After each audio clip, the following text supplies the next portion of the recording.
So next up, we are going to hear from three spectacular panelists. I'd like to first introduce Nadia Hewitt.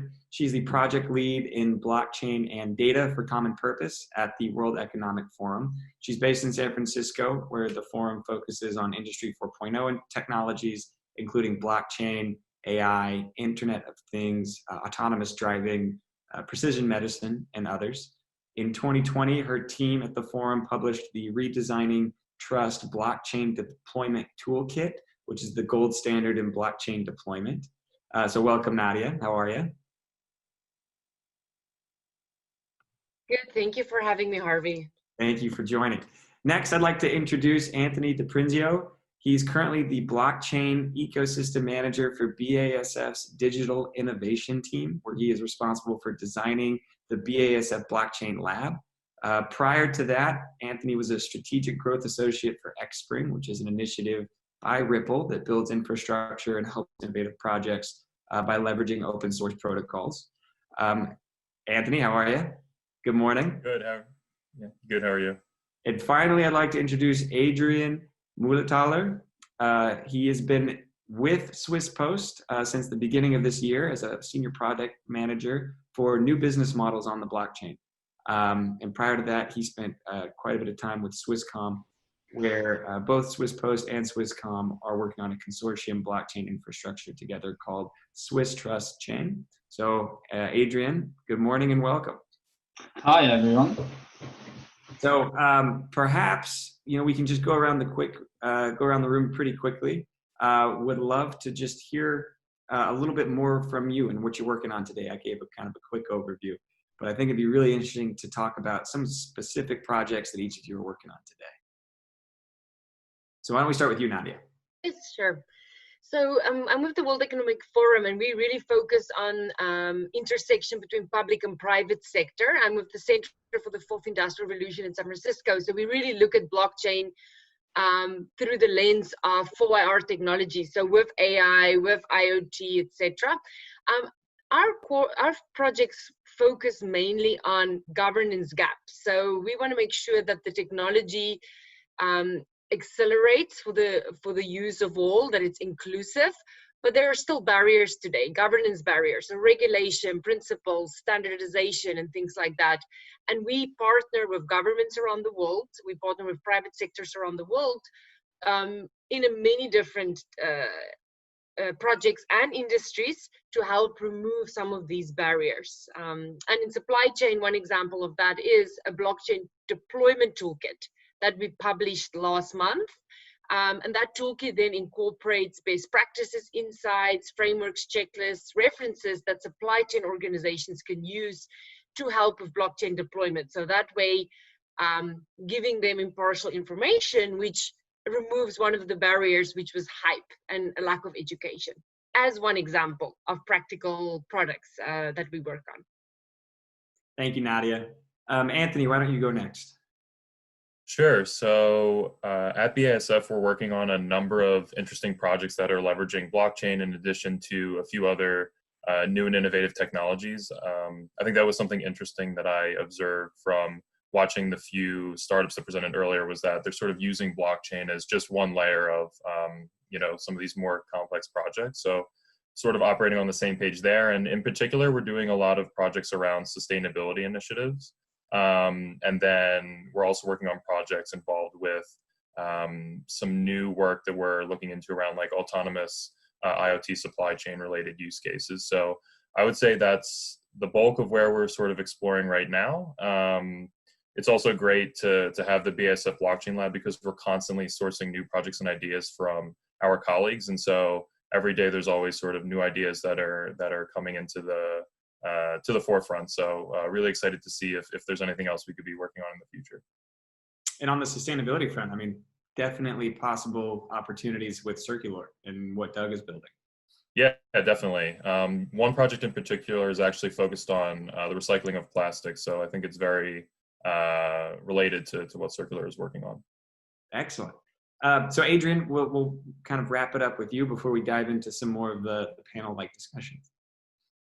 Yeah, we are having two main topics. One is our network Swiss trust chain you already introduced. That's more or less a consortium blockchain infrastructure. We're calling it as well consensus as a service, where we're operating internal cases and partner cases. The second approach is we're looking for new business models based on blockchain together with partners, mostly in Switzerland. Excellent. So Nadia, why don't we jump right into it with you to begin? You know, many early blockchain projects either never made it out of proof of concept or they failed immediately afterwards. And I think Stephen Rogers even mentioned that in his presentation, where companies are now starting to look beyond the POC stage. So in your opinion, you know, what's happening there? Yes, okay. So a very good question, because the last 2-3 years, especially in blockchain and in supply chain and logistics, there's been a lot of proof of concepts and exploration. We've seen with COVID that, you know, servicing all the system issues, interoperability, integrity, resilience, and all of that, that there's really been also some new momentum around the potential of distributed ledger technology to solve some of supply chain issues, right? So if you think about blockchain technology, it enables a shared truth. So what you see is what I see. And when you look at a lot of the issues we've seen with COVID, which are really not new issues in supply chain, we saw those issues with when there's strikes on the West Coast or port strikes, or whether you talk about E. coli or SARS or any other disruptions, that at the end of the day, we need that shared truth, right? Otherwise there's breakdowns and blind spots. And if you think about COVID specifically and other related type of epidemics where the provenance of food quality, livestock issues, those things, so the provenance of products has an important role to play as well in pandemics and endemics. So we've actually, at the World Economic Forum, sitting across governments and private sector, we've seen a lot of momentum again, where people are sort of looking at old proof of concepts and saying, well, this time we are seriously going to solve this. In terms of POCs failing, what we also see at the forum is a lot of proof of concepts are one or two parties doing blockchain experimentation. And if you really understand the benefits of blockchain, when you can prove value, it's when you take a multi-stakeholder approach. So when you invite bigger networks, right? The blockchain is the ultimate network technology. So if you think you're going to get a lot of value by just doing it in your own four walls, the proof of value is not then there. So the difficult thing with proof of concepts is how do you take it industry-wide? And that is where you have to work with your competitors, the person or the guy next door you might not necessarily like. And I think companies, that requires the paradigm shift. How do you work with your competitors? And that's where questions on governance, and I'm not talking about platform governance, I'm talking about governance around working in ecosystems, who pays, who gets the value, how do you distribute value fairly? Like those questions then becomes very important. And that is new. And it's great that blockchain are opening the door to those type of discussions, that you work with broader players within your ecosystem. And Anthony, I mean, as BASF, you guys have been involved in blockchain for quite some time.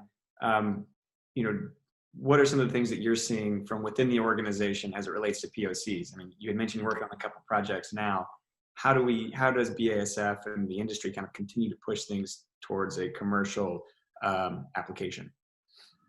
Right, that's a really good question. I was just going to echo off of what Nadia said about exploring use cases that are only within like your company's four walls. I think this is something, when I joined BASF and people would come to me with different blockchain ideas, it seemed to be a recurring theme. And I would sort of have to tell people, hey, you're sort of thinking about the technology in not necessarily the right lens, because like Nadia mentioned, I think the true value of blockchain is actually being able to interact with different organizations, which I like to call frenemies. And the reason I say that is because in some scenarios, in some scenarios they're a customer to us, right? And then in other scenarios, we're actually competing to sell different products. So it's a very interesting relationship that we have with a lot of our customers and suppliers. And so by being able to use blockchain technology, it really allows you to sort of create this cross collaboration and sort of innovate in a more rapid and agile way that we haven't really seen before. So I think that's one thing I wanted to mention.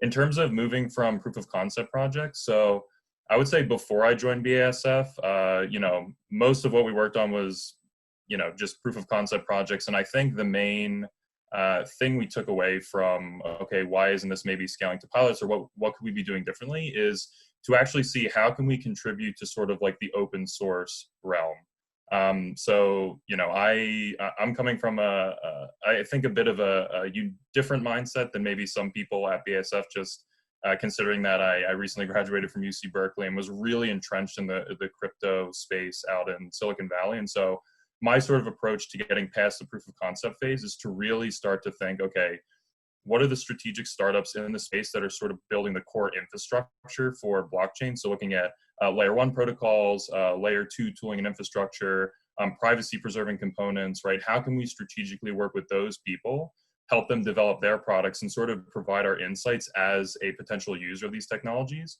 so we can create a really robust software stack to help advance the technology and start to really actually pilot a lot of these projects. So I think that's a unique approach that we've sort of taken at BASF, is just really figuring out, okay, how can we plug into the more open source realm? And Adrian, something that we talked about recently is kind of how you're trying to build a community or a network for SMBs. So would love to learn a little bit more about that project that you're working on. And actually a question from the audience here, I'll tee up, is, you know, what are some of the pros and cons from having a kind of a government-sponsored organization driving that change? I think well, it's not just one, it's two companies. It's the Swiss Post and it's Swisscom. So it's two main corporates in Swisscom in Switzerland. We are both partially owned by the government. And so that, I believe, that brings a lot of trust into the system. And especially if you look at a small country like Switzerland, it's not the most powerful country in the world, so it's not so easy to push around the use cases you having on there. So, so I think through this brand, through the network we're operating as a consortium blockchain infrastructure, we're enabling a lot of smaller companies to make a quick step into the technology and leveraging the potential into their digital experiences. And then as well, we have quite a big footprint into the economy and to the companies based in Switzerland. So we can bring together these various companies to solve problems together. And Nadia, you're very well positioned between the public and private sectors when you're looking at blockchain kind of as a whole. You know, what is required from both sides in order to increase the widespread adoption and kind of accelerate development? Yes. So from where I'm sitting and seeing what many regulators are working on, they are very active in the proof of concept and engaging private sector. So I always say to startups, to private sector companies who start working on building solutions together, that they really need to intentionally think about how and when they invite regulators, governments into that. There is no reason, in fact, in many instances, it will actually accelerate and strengthen the solution they're building on if they can include regulators, government bodies, government entities, again, depending on the use case, into that effort. And I also think it's part of the strong case for decentralized technologies. If you think about it, governments today need to, in many instances within supply chains, prove different things. An example could be they need to prove that this certificate of origin or certification related to the imports of goods really comes from country X or country Y. They need to prove that raw material from automotives, vehicles, right? Raw material recalls, right? Governments gets very involved in that. And it's not unlikely to imagine a world where governments might not be that satisfied any longer with centralized proof, you know, that some recall has happened. So there's definitely a subtle move when you talk about sustainable sourcing, responsible sourcing, again, as it relates to supply chains, to the power of more parties being able to verify the truth. And if you then go back to what distributed ledger technology offers you, you can see that regulators will more and more start to look at that, right, as a source of truth versus trusting that centralized. So I think that also really provides a strong reason and a compelling reason for companies to not stay on the sidelines when it comes to blockchain technology, because they are going to see increasing pressure from governments, regulators, investors, employees, customers to verify and authenticate. And blockchain is not the silver bullet, but it can play a very important role and has unique features, right, that positions it as a compelling technology.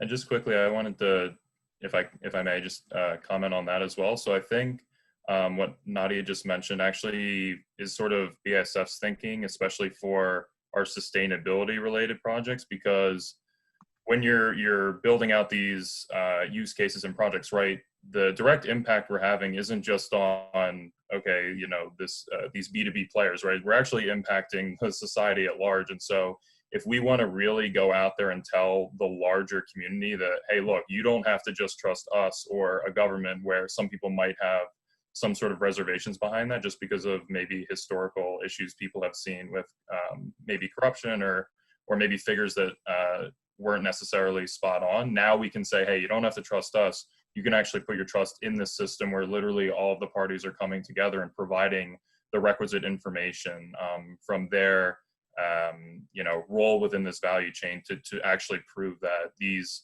numbers that we're putting out or these measures are truly what we say they are. So I definitely agree and think that's super important. And I want to pull on that thread a little more because I think that ties in with a point that you made earlier, Anthony, which is a lot of companies have complex relationships when someone might be a supplier in one instance, but a competitor in another product. So, you know, how has blockchain kind of shifted that landscape for data management and data sharing between buyers and suppliers? And Nadia, a point that you made when we chatted earlier was, you know, how can you accelerate that across borders as well? So Anthony, let's start with you, and then I'd love to hear from each of you. Yeah, so I think the question of data and being able to actually share that across different parties is a really important thing to be talking about. And like I said before, I think we're seeing more and more today the openness and willingness of these different stakeholders to actually be sharing certain information.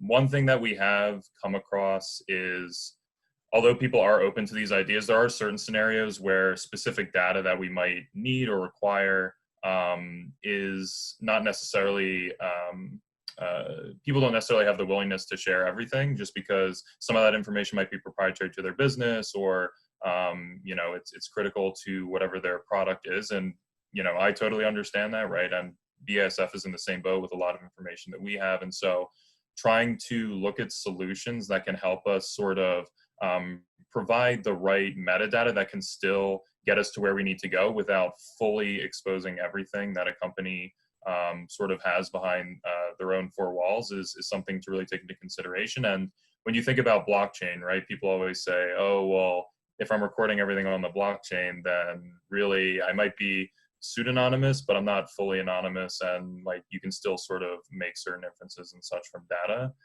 So we've put a heavy focus on looking at different like privacy preserving protocols. And this is something that a lot of people are exploring right now. If you look in the space, there's a lot of venture funds that are specifically focused on investing in projects looking at privacy. There's a lot of work being done at the university level. Just as an example, we worked with a project called Oasis Labs, which was started by a professor out of UC Berkeley named Dawn Song, building trusted execution environments using like Intel's SGX technology. And this goes back to that comment that I mentioned earlier about, okay, how can we as an organization, as an enterprise company actually contribute to improving some of these technologies? And so we worked very closely with Oasis Labs on a specific use case. And in that process, they were actually able to develop and tailor their solution based on the feedback we were providing them, saying like, hey, we're willing to share this information, but not this. However, we need to get like X outcome. What can we be doing with your platform to sort of ensure that that happens? And so I think that was a really critical relationship to help sort of move forward and like you were talking about, accelerate the expansion of being able to incorporate data into these blockchain platforms and still be able to share it while having everybody sort of happy. And Nadia, something that you had mentioned is not necessarily a new focus, but an intense focus from the WEF on data. So would love to hear your thoughts. Yeah, so just also then to add on to that, technically from the technical side, there shouldn't be hesitation to share data. There's, like Anthony mentioned, privacy preserving technology. There's a lot of innovation happening in the space. In fact, blockchain in many ways can be an enabler, right? When you talk about preserving privacy, it's absolutely important, right, to pay attention to personal handling, in addition to your confidentiality concerns, like personal data handling, regulation like GDPR, etc. Right? Those things are extremely important. But again, it's not the technical side that's the problem. It's having compliance, building it, having data sharing agreements in place that is compliant.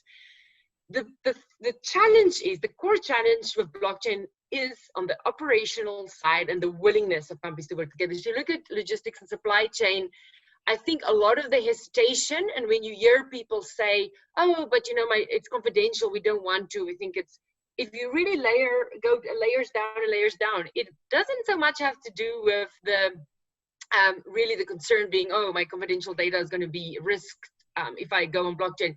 It's more to do with the will of companies and countries. If you see COVID now, countries, the willingness of countries to share data. I think many of it comes from fear. It comes from artificially creating data silos because they want to keep their competitive advantage. So it's really, again, going back to the governance side, it's not the tech piece that's the difficult, it's the human side of things that is difficult. And I think education has a big role to play about it, because there is a lot of miseducation. There has been a lot of hype.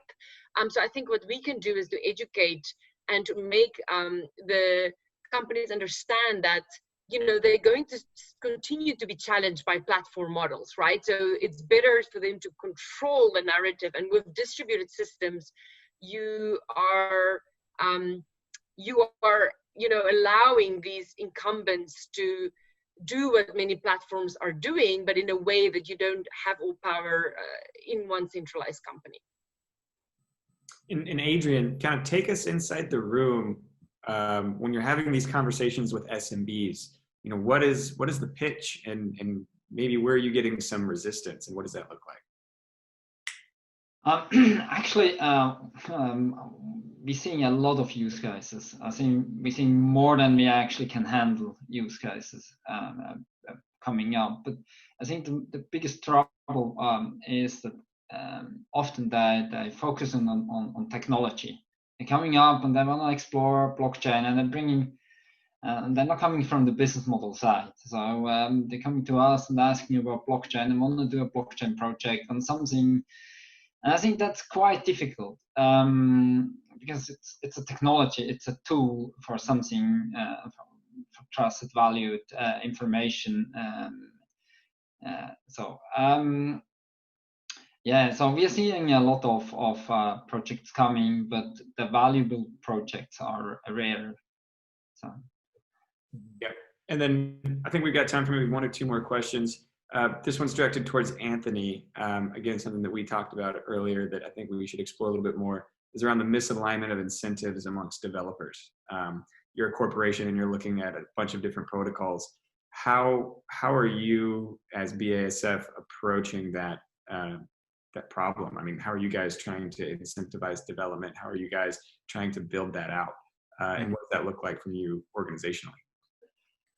Yeah, so I think that question goes back to sort of the strategy that I've taken with the blockchain lab, which maybe for a lot of corporates might seem a bit unorthodox, but you know, considering that blockchain is a very transformative technology, I think it sort of is a good approach. And so basically, I think it all has to go back to what I said before about, okay, how are we actually working with these core developers that are building out a lot of the components that actually make blockchain what it is. Like if you think about blockchain, okay, you could simply break it down and say, okay, blockchain is simply just a very specific type of distributed database, right? That has certain properties, right? Because, you know, it's not the only type of distributed database, right? There's master slave databases, there's all these other types. But I think in terms of looking at blockchain as a technology, right? It's composed of so many different components, right? There's the cryptography component.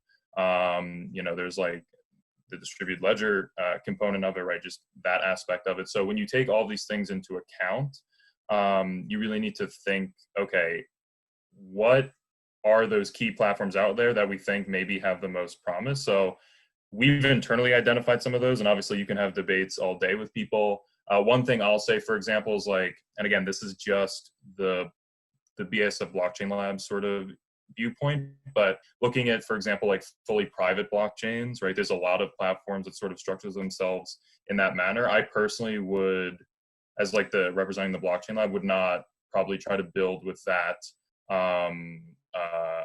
platform, simply because I think it takes away from the core tenets of blockchain, right? Because at that point, then basically you're just having like one company that's managing all the nodes, or things are pre-selected in such a way where it's not really getting you all those benefits. So for us, it's okay, identifying those platforms that sort of align with our vision or how we see this technology moving forward, and then saying, okay, let's try to explore maybe building with some of these components, and then directly working with those developers to say, hey, look, we're not a big bad corporate that's trying to take away from the core mission that all these people are sort of in line with in terms of developing the technology. We're here to really help spearhead that forward. So again, a lot of it is like educating and upskilling our employees internally, teaching them how to build smart contracts, how to code in Solidity, and then actually like working with these people like on the proof of concept projects we're doing, and then moving forward and trying to scale it into pilots. So far it's worked. Two of the projects that were originally POCs are now moving to a pilot phase, and we're very confident that we'll be able to demonstrate something really interesting and useful. And I don't think that would have happened if we hadn't taken this approach. And one other thing I would say too is another good way to align incentives with developers is taking those other value chain partners and showing them how you can have sort of this equal value for everybody, right? So again, we as BASF are sort of spearheading a lot of these projects, but at the same time, our mindset is, okay, let's get it up off the ground and running, but then eventually we sort of divest our like control and shares over the network. We want to have these other people coming in and sort of operating independently as nodes and making like equal contributions, because I think that's the way of the future, and this is the way I think we'll start to see people like really collaborating together. So and I think it's super important to just call out, we are not always very explicit when we discuss blockchain. We need to be explicit about, are we talking about the underlying layers, or are we discussing application layers? Tech stack, you have the infrastructure, you have network, you have applications. And I think it's very different to focus on selecting a blockchain protocol, specifically in how you incentivize versus realizing decentralized applications. And I think maybe for many on the call or who are looking at blockchain, the potential, the most interesting topic for you as well is, and what concerns many supply chains leaders are not the underlying technical platform, but its applications and that they interact with. A very wise man, Henrik Jensen from Denmark, he once compared it like this. He was saying that blockchain, the base level foundation, what we just talked about, no, it's not a complete business solution. Think about it as a concrete foundation in building construction, upon which you have to build a 30-story building. It needs to be constructed, right? A blockchain grounded business, the platform, but again, it's one little piece of the overall solution. And I think we need to be very clear when we talk about considerations and things, where we are in the tech stack, and understand that people interact with it at different levels in the future. So I want to kind of leave it with this, Nadia. Can you talk a little bit about the blockchain deployment toolkit? How did you guys build this out? What's intent and purpose for the members in the audience? If you want to go check it out online, I think that would be a good kind of call to action. Sure, and I'd love to also hear Adrian and Anthony, if they have any reading material they refer to. So Redesigning Trust Blockchain Deployment Toolkit is the golden standard in blockchain deployment. We worked the last 18 months on it, but we co-created it with partners around the world. So we had more than 200 organizations that was involved in that. It's specifically focused on supply chain logistics use cases. The idea is that we did all the hard work. We extracted all the lessons learned, failures, etc., and we embedded it into tools, resources, frameworks, really so that you, as you embark on your blockchain development deployment journey, can embed best practices and avoid costly missteps. Because let's face it, we hear very little about failures and what really went wrong. So we really try to incorporate that into checklists and things, tools that you can use to ensure you learn lessons from top experts around the world. And we really did have, your top consulting companies, startups, organizations, academia, governments really, opened up their books and what happened, and we could sort of aggregate it all together for the world to learn from, especially to help small, medium-sized enterprises who might not have the budgets, like some of us on the call, for large labs or consultants, etc. So we make it accessible. So please share on to those in your network, upstream, downstream, so we can put blockchain power in the hands of everybody around the world. And Anthony, any good resources that people can be directed to? Yeah, I'll plug blockchain at Berkeley here just because I spent a lot of time building the organization. But if you go to blockchain.berkeley.edu, we have free online courses. There's homework assignments if you want to do them. There's recorded lectures, everything on the basis of the technology, how to think about use cases and frameworks. And then if you're a developer, there's also a developer course on that website, which actually teaches you how to build smart contracts and work with Ethereum and stuff like that. If you're just trying to get news, a couple good newsletters are Proof of Work, MIT Chain Letter, Token Daily. Yeah, I would say, and if you're more technical, Week in Ethereum News. I think those are really solid newsletters to follow from people actually in this industry. So yeah, I think I would leave it with those resources.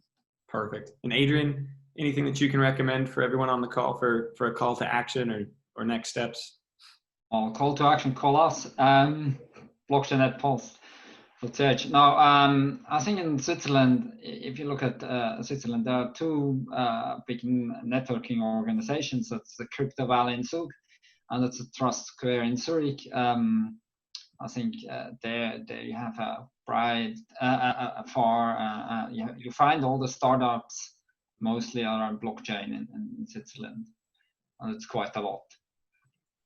Excellent. Well, thank you. A huge thank you to every one of you. Thank you so much for spending your time, sharing your knowledge with us. We greatly appreciate it. To everyone on the call, if you'd like to get introduced to any of our panelists here or any of the founders earlier, just let us know at Plug and Play and we will make those introductions for you. So thank you again, everybody. Thank you.